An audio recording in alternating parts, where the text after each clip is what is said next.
네, 안녕하세요. 11월 29일 수요일 새벽 기도회 시작하겠습니다. 기도하겠습니다. 은혜로우신 우리 아버지, 주의 은총과 사랑을 감사와 찬송과 영광을 돌립니다. 하나님께서 또 오늘도 우리에게 복된 새날을 허락해 주셨습니다. 오늘도 우리에게 주어진 24시간, 이 귀한 시간을 하나님의 영광을 위해서 하나님의 부르심을 따라 순종하는 하루가 되게 하여 주시옵소서. 아버지, 우리의 오고 가는 모든 길들을 지켜주옵소서. 아버지, 오늘도 해야 될 마땅한 일들 잘 감당할 수 있도록 은혜 베풀어 주시고, 우리 가정과 직장과 또 사업장에 복을 허락하여 주시옵시고, 우리 온 자녀들의 앞날을 주께서 인도하여 주시기를 원합니다. 하나님 아버지, 이 시간에도 해외 여러 나라에서 복음을 증거하고 있는 우리 모든 선교사님들 한 분 한 분을 주께서 능력으로 붙잡아 주시옵소서. 하나님 아버지, 그들을 통하여 수많은 사람들이 주님 앞에 돌아오게 하시고, 하나님 그의 모든 필요를 공급하여 주시옵소서. 하나님, 이 시간도 전쟁 중에 있는 곳곳에 주님 긍휼을 베풀어 주시고, 모든 악의 세력들이 떠나가게 하시고 속히 전쟁이 그칠 수 있도록 은혜 베풀어 주옵소서. 이 시간도 주님 앞에 의탁합니다. 예수님의 이름으로 기도드리옵나이다. 아멘. 네, 찬송가 528장 부르겠습니다. 예수가 우리를 부르는 소리 528장. 예전 찬송가는 318장입니다.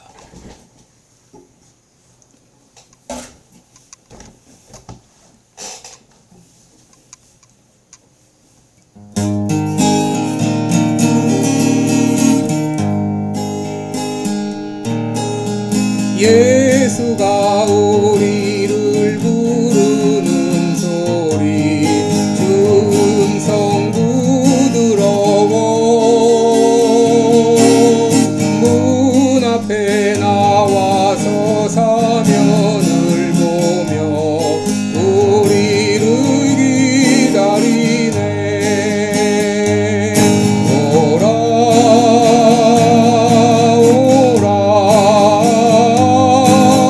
방황치 말고 오라. 죄 있는 자들아 이리로 오라. 주 예수 앞에 오라. 간절히 오라고 부르실 때에 우리는 지체하랴. 주님의 은혜를 왜 아니가 또 못 들은 채 하려나. 오라 오라 방황치 말고 오라. 죄 있는 자들아 이리로 오라. 주 예수 앞에 오라. 세월이 살같이 빠르게 지나 쾌락이 끝이 나고 사망의 그늘이 너와 내 앞에 울리며 가리우네. 오라 오라 방황치 말고 오라. 죄 있는 자들아 이리로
26장입니다.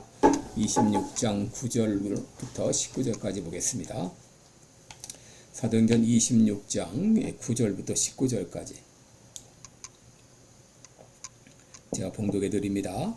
나도 나사렛 예수의 이름을 대적하여 범사를 행하여야 될 줄 스스로 생각하고 예루살렘에서 이런 일을 행하여 대제사장들에게서 권세를 얻어가지고 많은 성도를 옥에 가두며 또 죽일 때에 내가 가편 투표를 하였고 또 모든 회당에서 여러 번 형벌하여 강제로 모독하는 말을 하게 하고 저희를 대하여 심히 격분하여 외국 성까지도 가서 핍박하였고 그 일로 대제사장들의 권세와 위임을 받고 다마섹으로 갔나이다.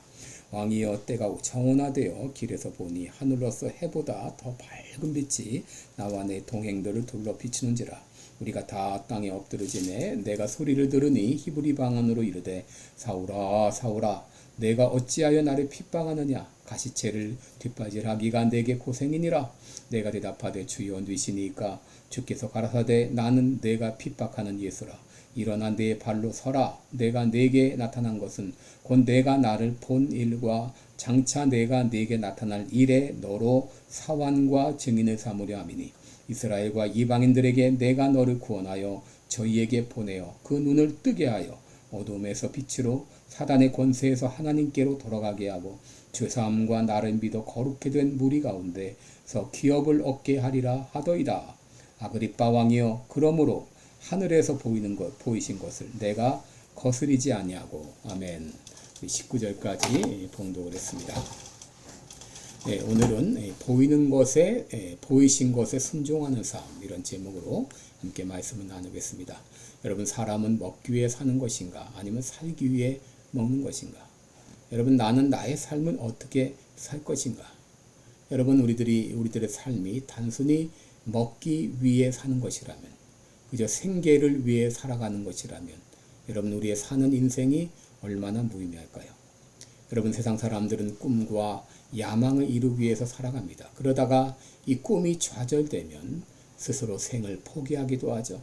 그러나 우리 그리스도인들은 하나님이 주신 이 소명을 가지고 살아가는 삶입니다. 오늘 본문은 사도 바울의 간증입니다. 바울이 제 3차 전도 여행을 마치고 예루살렘으로 돌아갔을 때 예루살렘에는 이미 사울을 죽이기 위한 음모가 꾸며져 있었습니다. 사도 바울은 예루살렘에 도착하자마자 곧 고소당하고 한동안 가이사랴에 구금되어 있다가 베스도 총독 앞에서 재판을 받았습니다.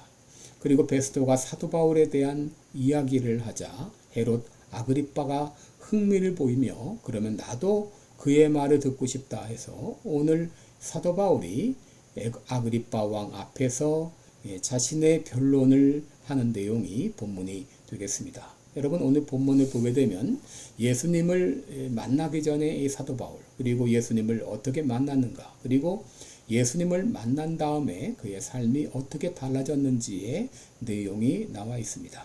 여러분 그리스도인들은 예수님을 만나기 전의 삶과 또 예수님 만난 이후의 삶이 확연히 달라져야 됩니다.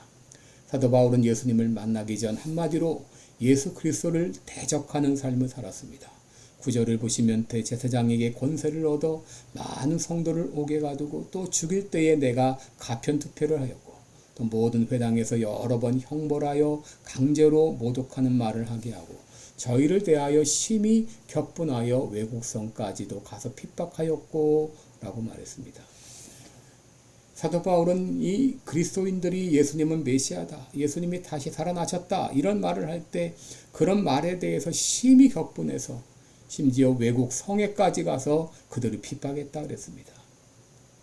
사도 바울은 이것을 심성모독이라고 생각했죠. 그래서 크리스찬들을 잡아서 그들의 입을 강제로 예수님은 메시아가 아니다 이런 말을 강제적으로 하게 했다고 하는 것이죠. 한마디로 그는 예수 믿는 사람들을 잡아 가두고 죽이는 일에 살기 등등했던 그런 삶을 살았습니다. 그런데 예수님께서 그를 만나 주셨습니다. 12절 이하를 보면 그 일로 대제사장들의 권세와 위임을 받고 다메섹으로 갔을 때 왕이여 때가 정원화되어 길에서 보니 하늘로서 해보다 더 밝은 빛이 나와 내 동행들을 둘러 비치는지라. 우리가 다 땅에 엎드러짐에 내가 소리를 들으니 히브리 방언으로 이르되 사울아 사울아 내가 어찌하여 나를 핍박하느냐 가시태를 뒷바지라기가 내게 고생이니라 하는 이 예수님의 음성을 들은 것이죠. 바로 그날도 예수 믿는 사람들을 체포하기 위해서 다메섹 가까이 이르렀을 때 바로 그때 하늘로서 해보다 더 밝은 빛이 그들을 비추면서 사울아 사울아 내가 어찌하여 나를 핍박하느냐 하는 그런 음성을 들은 것이죠. 여러분 여기 가시채라고 하는 것은 소를 모는 데 사용되는 이 막대기를 말하죠. 이 막대기는 이 못이 박혀 있는데 만약 소가 그 막대기에 뒷발기질을 하면 자기가 엄청나게 아프게 되죠. 하나님께서 사도 바울에게 내가 지금 이 하는 일들은 하나님을 대적하는 일이고 그리고 네가 하나님을 대적하는 건 소가 가시채를 발기질하는 것처럼 뒷바질하는 것처럼 내게 고생이다 라고 말씀하신 것이죠. 이것은 바로 하나님께서 이렇게 해서라도 막대기로 소를 몰아가는 것처럼 그렇게 하나님이 사도 바울을 몰아가서라도 예수 믿게 하려고 하는 하나님의 그 사랑을 여기서 보여주고 있습니다. 이때 사도 바울은 주여 누구시니까? 라고 묻습니다. 그때 주님은 말씀하십니다. 나는 내가 핍박하는 예수라. 이렇게 하나님께서는 사도 바울을 만나주셨고 사도 바울을 불러주셨습니다.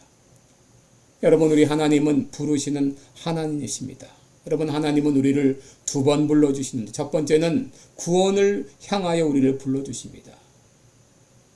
예수 믿기 전 하나님께서 나를 불러주셨습니다. 나를 부르셔서 하나님의 자녀 삼아주셨습니다. 그리고 두 번째 부름이 있습니다. 이것은 바로 사명애로의 부르심입니다. 여러분 두 번째 부르심도 보통 첫 번째 부르심과 같이 오는 경우가 많은데 사람들은 이것을 깨닫지 못합니다. 여러분 우리가 부활하신 예수님을 만나 구원을 받게 되면 우리의 삶의 목적과 삶의 의미와 삶의 방식이 완전히 달라지게 됩니다. 여러분 진정 구원받은 사람은 그저 호락호락 살아가는 것이 허락되지 않습니다. 예수님을 만나면 사단의 종에서 하나님의 종으로 그리고 사단의 자녀에서 하나님의 자녀로 그리고 거지 같은 인생에서 왕 같은 제사장의 삶으로 완전히 달라지게 됩니다. 여러분 예전 로마 제국에서는 황제들이 후계자를 어덥타는 경우가 많았습니다. 여러분 한 사람이 평범한 삶을 살다가 황제에게 어덥트가 되면 그 이후에 그의 삶은 완전히 달라지게 됩니다. 황제의 후계자로서 교육을 받고 훈련을 받고 나라를 다스릴 수 있는 사람으로 바뀌어야 됩니다. 베드로전서 2장 9절에 오직 너희는 택하신 족속이요 왕같은 제사장들이요 거룩한 나라요 그의 소유된 백성이니 이는 너희를 어두운 데서 불러내어 그의 기이한 빛에 들어가게 하신 자의 아름다운 덕을 선전하게 하려 하심이라 라고 말합니다. 여러분 예수님을 만나면 소명을 받고 삶의 목표가 달라지고 삶의 목표가 분명해집니다. 사도 바울은 예수님을 만난 후에 완전히 삶이 달라졌습니다. 16절을 보시면 일어나 내 발로 서라. 내가 내게 나타난 것은 곧 내가 나를 본 일과 장차 내가 내게 나타날 일에 너로 사환과 증인을 삼으려 함이니 이스라엘과 이방인에게서 내가 너를 구원하여 저에게 보내어 그 눈을 뜨게 하여 어둠에서 빛으로 사단의 권세에서 하나님께로 돌아가게 하고 죄사함과 나를 믿어 거룩게 된 무리 가운데서 기업을 얻게 하려 하더이다. 하리라 하더이다 라고 했습니다.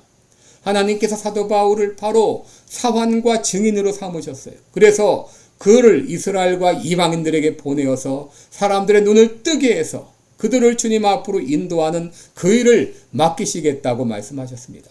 사도 바울은 이것을 하늘에서 보이신 것이라고 했는데 이것을 다른 말로 소명이라고 하는 것이죠.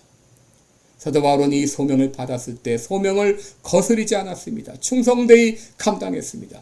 이것 때문에 맞기도 하고 체포되기도 하고 여러 번 죽일 뻔하기도 했습니다. 지금도 이 소명을 다하다가 체포되어 재판을 받고 있는 상황이죠.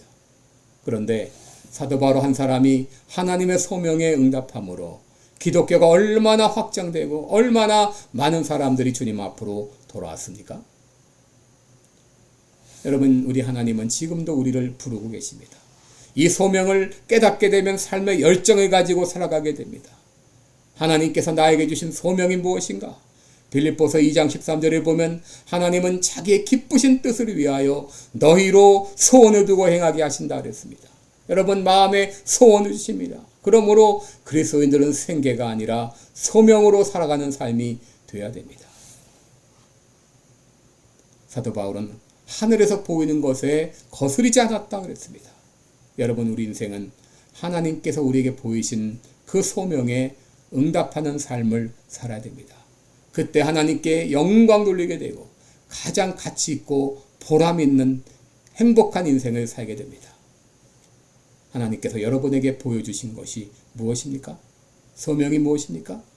그 소명에 그 부르심에 응답하는 삶을 사시기 바랍니다. 기도하겠습니다.